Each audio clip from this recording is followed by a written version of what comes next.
ये वचन है, ये कैसा वचन है? तो ये प्रेम का वचन है। अगर इस वचन को आप पालन करेंगे तो आप अनंता अनंत सुख की प्राप्ति करेंगे। सुख की प्राप्ति का मतलब आपका वैवाहिक जीवन बहुत अच्छे से सुगम तरीके से अंत तक चला जाएगा। और अगर इस वचन को आप भूल जाएंगे तो उसी में अपने रिश्ते में दरार आता है। पर देखिए कितना शुक्र मनाइए कि ये अपना जो सनातन धर्म है इसमें आने का तो रास्ता है पर जाने का कोई रास्ता नहीं है।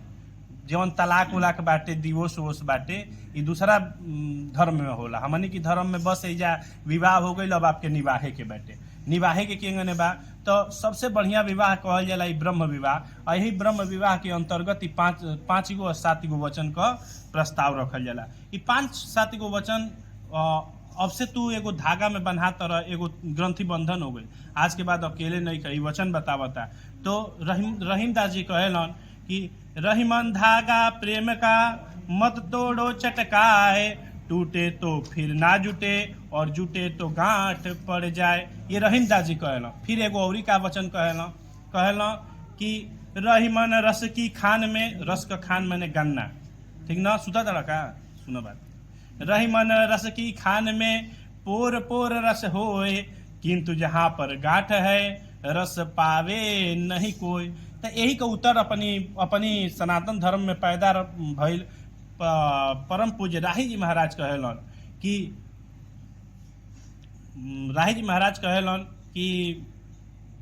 गांठों में है रस नहीं, अस कहियो जन कोय, और गठबंधन की गांठ में पोर पोर रस होए। एक हमनी का प्रति उत्तर देले बड़न कि ऐसा मत कहा जाए कि गांठ में रस नहीं खे। ऊ तो गन्ना बाटे, ऊ तो धागा बा जौन टूट जाता तो ओमे गांठ पड़ता। लेकिन ये भैया हमनी की सनातन धर्म में ई जौन तो ग्रंथि बंधन हुई, अब एमे तो पोर पोर रस भरल बा। कैसन पोर पोर रस भरल बा? तो जब कोनो पूजा मांगलिक कार्य हुई तो के बुलावल जाई। तू बैठब अकेले तो इनके बुलावल जाई, ई बैठे अकेले तो तोके बुलावल गई। ई तो प्रेम का बंधन बा। ई तो जौन गांठ भी बढ़िया चीज न बा। ऐसा तो नहीं कि चलो अकेले तू आ गेलू तो तोहार पूजा हो जाता ऐसा काम ना। हमन का सनातन धर्म बहुत ही रच रच के बनावल गईल बा। एक जे समझले बाटे वही बेड़ा से पार गईल बाटे। जे नहीं के समझले ओकरा खातिर तो व्यर्थे बा। ओकरा खातिर तो पत्थरों में भगवान ना लौकिहन। अजय मानत अटे जेकरी अंदर भाव बाटे, प्रेम बाटे, ओकरी अंदर पत्थरों में भगवान लोग। भैया देखो ये वचन मत समझ, ये वचन के एगो प्रेम का धागा समझ। कैसन धागा बा? तो वही पंडित जी कहला अपने कोनो वाक्य में कि आज के बाद जो भी कमा के अपने पुरुषार्थ से लाएंगे, चुरा के ना, पुस्तक कहती है, पुरुषार्थ से जो कमा के लाएंगे वो इनके हाथों में रखेंगे। क्यों हाथों में रखेंगे भाई? ऐसी का विडंबना आ गई? हम क्यों नहीं अपने पास रख सकते हैं? ये बताइए। इसलिए आप अपने पास नहीं रख सकते हैं कि केहू 10,000 का माला, केहू 50,000 का माला, केहू 1 लाख का माला। लेकिन सनातन धर्म, सुना जा भैया, लेकिन सनातन धर्म में घर का प्रधानता के दियल गई बा? तो स्त्री के दियल गई बाटे। तू 10,000 कमाता रह तो आर स्त्री हो सकेला कि बढ़िया पकवान बनावे लागल, महीना दिन उहे चलत रह गई। 10,000 का 15,000 5,000 कर्जे खोज के सामान ले आवे के पड़ल। तो यही से कहतड़ी कि कुल जवन कमा के ले या बतैया, हाथ में धैला का नहीं के बतैया कि ना भाई हमार तो इतने में व्यवस्था बा। तो हे पतिदेव, मैं आपके साथ चलूंगी, तो उस जो आपका इनकम होगा उसमें मैं थोड़ा सा में ही अपना घर परिवार पालूंगी, पोसूंगी। इस तरह का ये बंधन है, इस तरह का ये प्रेम का बंधन है। बस कहे का मतलब बा कि समझे के बाटे। राम का अनंता अनंत बा, हरि नाम हरि कथा अनंत, हरि नाम हरि कथा अनंत। तो यह प्रेम का बंधन बा। ते प्रेम की बंधन में 7 गो वचन तो ऐसे कहलिए ना कि हे स्वामी, अगर हम चलम मलब और केहू की घरे नाच गाना बजाना वही छत से चढ़ के देखब, उनके घरे चल जाके देखब, तो हमके अपमानित मत करिए। तो देखो तू कितना बढ़िया चीज इनके बतावत रह। पहले वचन में कहब का कि बतावत नहीं, पहले वचन में ई कहब न कि ठीक बा प्रिय, जब तक हम घरे रहम तब तक तो तू जाइए दूसरा के घरे, लेकिन हो सकता हम बाहर कमाए चल जाई और तू चल गलू दूसरा के घरे। आ केहू गलत आदमी, मान लो सबका विवेक तो एक समान बा ना, तो केहू कहल के अरे फलनिया का तो मेहरारू होने हंसत रहल। आए दादा पूरा गांव में आगे नियर फैल गई, अब तो इनके इज्जत के बचाई बता ना। तो इसीलिए ये हमारा सनातन धर्म बताता है कि आप जब तक घर पे रहेंगे इनके इज्जत मान मर्यादा का आप ख्याल रखेंगे और आप उसको संभाल लेंगे। लेकिन जब आप बाहर रहेंगे तो कोई नहीं इनकी सुनने वाला है। तो इसलिए आप पहले ही यहीं पे वचन दे रहे हैं कि ठीक है, जब तक मैं घर पे रहूं तब तक तो तुम मत जाना, लेकिन जब मैं बाहर चला जाऊं, कमाने चला जाऊं, तो आप घर से बाहर न निकलना, ज़्यादा सजना संवरना मत। क्यों नहीं सजना संवरना भाई? वहू में लोग हवा उठावे लगी कि अरे भाई मरद तो बाहरा कमाता के करा खातिर सजा सवरत तरी। तो ये हमारा धर्म पहले ही इस बातों को प्रतिपादित करता है कि आप ऐसा कभी न करें, क्योंकि हमारा ये सुखमय जीवन अनंता अनंत तक चले। कहाँ तक चले? तो शास्त्र बतावेला 7 जन्म ले चले। अभी जन्म ये जन्म में तो मत सोचा, 7 जन्म ले साथी बने के बैठे। प्रेम से बोलिए शंकर भगवान की। सुनहु वचन मम पंच सुनैनी, राखहु उर रजपिक बयनी। प्रथम वचन तुम सुनहु सयानी, निर्मल मन तुम मानहु बानी। मैं मंदिर जिस दिन नहीं होई, तुम सिंगार करहु नहीं कोई। देखा पहले वचन में आ गई का कि जिस दिन हम घरे ना रही तो तू कोनो श्रृंगार मत करियो, हंसिया मत, क्योंकि घरे मत जाइयो। ये तरह का कार्य तोहरा के ना करे के वही हमारा पहला वचन बतवा से। अच्छा, द्वितीय वचन में कहती है, संस्कृतों में सुन लो, नियम हो गए। ओम कीड़ा शरीर संस्कार समाजोत्सव दर्शनम हास्यम पर गृह यानम त्यजत पोषित भर्तिका। दूसरे वचन में क्या कहता है? विष्णु वैश्व वानर साक्षी ब्राह्मण जाति बांधव पंचमम धर्मालोक्त स साक्षी तम ममागत। उत्तर दिशा में देख ले करिए।